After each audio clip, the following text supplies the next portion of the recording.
If you're considering sailing on the Disney Treasure, these are 22 tips you need to know before embarking on your cruise, because after just completing our 7-night cruise, I can tell you why skipping Echante is probably a good idea, how to get the best seating in the house for your dining rotation, why not doing an excursion in Jamaica is a smart move, and it's not the reason you think. I'll talk about other less common things like the Hook's Barbary experience, whether or not concierge was worth it, should you buy the Senses Spa Day Pass, my thoughts on the Halloween on the high seas, and so much more. So click the like or subscribe button so you can come back to this video because I'm going to cover a boat ton of information. You see what I did there? Boat ton, because it's a video.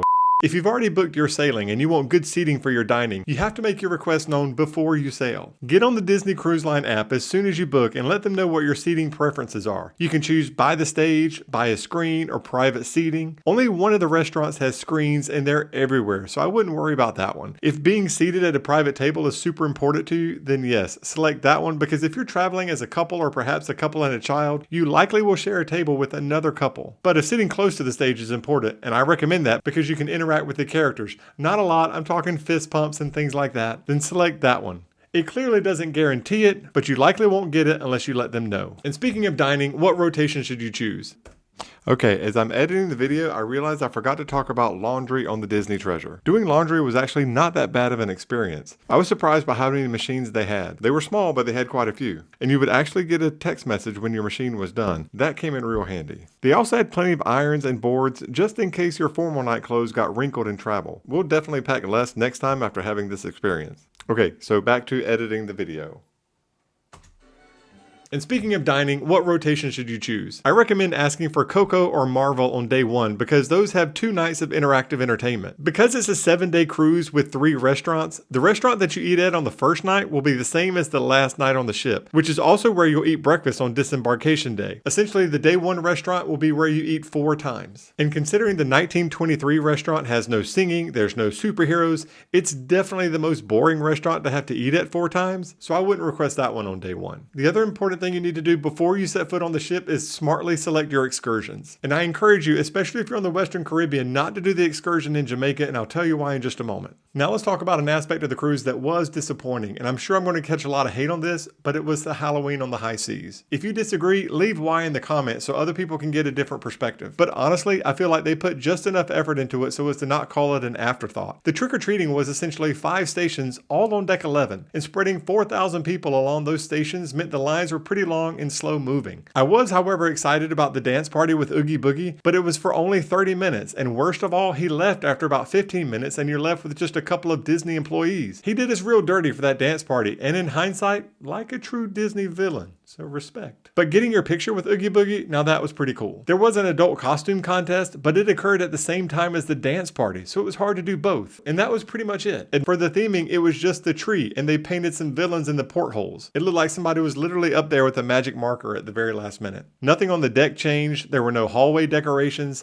Contrast that with Disney World, where they have fall pumpkins and fall decor everywhere. The whole thing looks like a Magic Kingdom pumpkin spice latte, but not on the ship. Also, the lighting of the pumpkin tree ceremony was literally 7 minutes long, told by 2 storytellers with no Disney character involvement. I felt like that was a missed opportunity. So if you're deciding between a Halloween on the high seas cruise versus a non-themed voyage, I wouldn't move mountains just to do the Halloween themed cruise. Do the one that's more convenient for your schedule and or possibly cheaper. Your wallet will thank you. Now contrast that with Pirate Night. That was not disappointing. On the Treasure, the pirate band comes out for a set, Jack Sparrow falls from the sky, and it's a pretty good time. It's like a live action Pirate of the Caribbean, but the ride doesn't break down. Of course, this is followed by fireworks, and in my opinion, the best seat on the house is on deck 12 where you can look down at the concert and then turn around and get a view of the fireworks that won't be obstructed by the Aquamouse. The problem is, the spot is highly sought after and will be taken up about an hour before the show starts. So if unobstructed views of the fireworks aren't as important to you as a direct view of the band and the singing, then showing up about 20 minutes before on deck 11 will be just fine. I would also add, Pirates Night is also a decent night to skip the dining rotation. Nothing special, regardless of what restaurant you're eating in, happens in there. So it's a good time to break up the dining routine and pretend like you're a real pirate raiding the buffet on the ship. The next topic are excursions and which ones should you choose. When searching for beach excursions, there seem to be sort of 3 tiers. And I'm not going to include land-based excursions because if you're like my family, you're just there for the beaches. There's usually a cheapest option, a VIP option, and oftentimes an all-exclusive sort of resort package, usually at some kind of local hotel where you get access to their beaches and all of their amenities. My advice, splurge at least for the VIP experience. We did a VIP excursion on Cuza Beach in Cozumel, Mexico. It came with private cabanas with lockable storage, whereas on Grand Cayman, we just did a regular beach excursion. It was by far the cheapest, but came with no lockable storage, the beach was crowded, no personal cabana, and trust me, on these excursions where you're having to keep up with either your passport or your photo ID, lockable storage is worth every penny. Also, Cuza Beach felt like we had the beach to ourselves. Grand Cayman definitely was the opposite. I recommend doing at least the mid-level option or VIP experience for the reasons I mentioned above. The peace of mind of privacy, a better beach experience is definitely worth the extra money. I did do a full review of the Cuza Beach experience and I put that on my other channel, so check that out if you want more details. But in short, I highly recommend it. But most importantly, don't do an excursion in Jamaica, and here's why. The Jamaica day comes after Pirate Night. Your kids are up late. It's also day 5, so you likely had 5 straight days of cruise craziness, getting up early, staying up late, and to keep that going for the full 7 days is just not sustainable for most families. Day 5 is a great day to sleep in so you can catch up on your sleep so you can spend the last 3 days of your cruise going strong instead of on fumes. If you avoid my advice and do an excursion, I strongly encourage you don't do one that has you disembarking the ship at 8 a.m. or early in the morning for that matter. Again, you're up until 11 o'clock watching fireworks, so you're not getting bed until at least midnight. You've been going strong for 5 days in a row. You're going to want to sleep in a little bit. We had booked an all-inclusive beach excursion. I ended up canceling it, and it was the best decision ever. Now, just because you don't do an excursion doesn't mean you can't enjoy Jamaica. And with that said, the Jamaican port was by far the best. It was the cleanest, safest, and most enjoyable. The port in Grand Cayman is essentially one store and a pharmacy. Perfect if you need sunscreen, some Tylenol, and some souvenirs,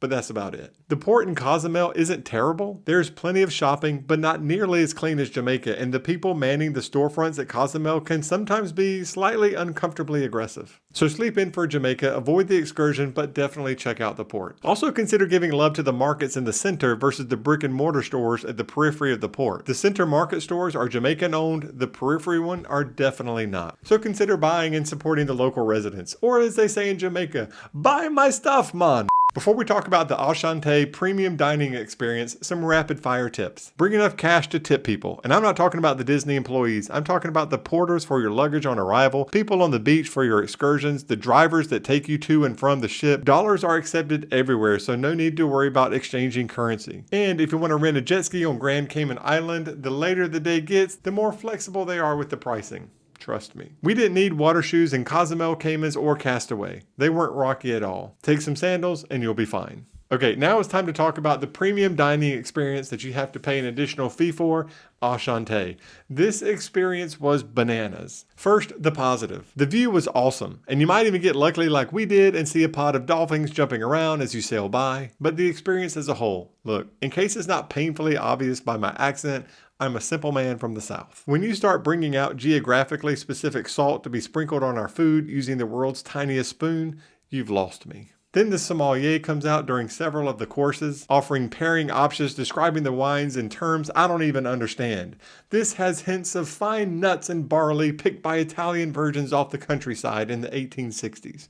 Okay. And it's not just that, the menu was ridiculous. There were basically 3 prefixed options or a la carte. So one option was non-beef, so that was an automatic pass. The other prefixed option had chicken, and my wife and I weren't really interested in chicken that day. So we either had to go for the super expensive prefixed option or go a la carte, and by the time you pick 3 or 4 things a la carte to split between the 2 of you, you should have just gone for the super expensive one. But we didn't want the super expensive one. So we asked the waitress if we could have the chicken switched out for the beef, and she said, "Let me go ask chef." Ultimately, it was approved. But to be clear, the confusion, and I'm not really explaining it that well because it was so confusing, it wasn't just our table. My wife and I heard other people at the other table surrounding us asking similar questions. Like it really, I don't know.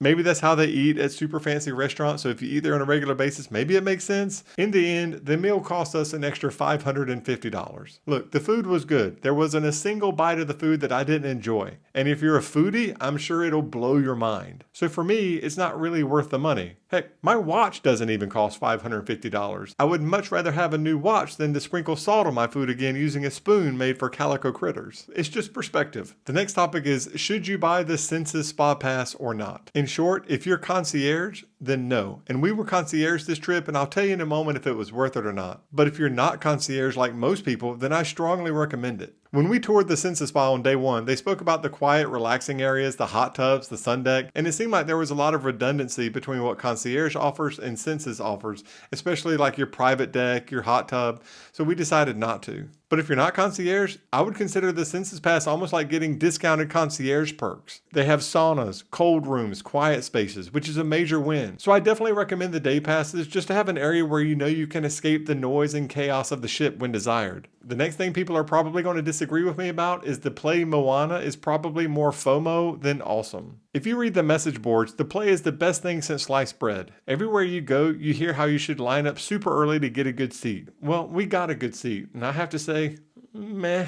I mean, to be fair, my wife and I are probably slightly below average theater fans, but I really think the FOMO effect is driving this. I would, in hindsight, have rather spent the time doing something else on the boat that I hadn't done, like riding the Aquamouse more times or spending more time in the Haunted Mansion. And by the way, the Haunted Mansion bar is amazing, but don't even try to go during the first 3 days. By days 4, 5, and 6, the place has died down. Get it? Died down is the Haunted Mansion. You'll have plenty of time to go to the Haunted Mansion. Don't get discouraged when you walk by there for the first 3 days and it's just packed to the brim. Second half of the trip, it's wide open. Otherwise, getting back to the play, if you love theater, if you love Moana, you'll have a good time. If you're kind of average, take my advice and do something else. You're welcome. Okay, should you do the Western Caribbean or the Eastern? I prefer the Western Caribbean over the Eastern. We did the Eastern last year on the Fantasy, and let me tell you the 2 reasons why. The first reason is you have more beach days on the Western. You stop at 4 different beaches versus 3 on the Eastern. So if you have a bad weather day on one of the beaches, you still have a good chance of having good weather on one of your other beach days. But reason number 2, for some reason on the Western Caribbean route, you arrive at Castaway Cay at 8 o'clock, whereas on the Eastern Caribbean routes, you don't arrive until 10 o'clock. And I'm not really sure why. Probably a distance thing. I get it. Maybe they could just go a little faster. But considering that is their premier island, you're going to want those 2 hours. Unless you've done the Western already or you just really need to go to Tortola or St. Thomas, those 2 extra hours at Castaway Beach are worth strongly considering the Western over the Eastern itinerary in and of themselves. Having done both the Western and the Eastern, if we were to do another week-long trip, we would do the Western for those 2 reasons. The big question, concierge, was it worth it? Because at its cheapest, it's nearly a 100% premium over non-concierge rooms.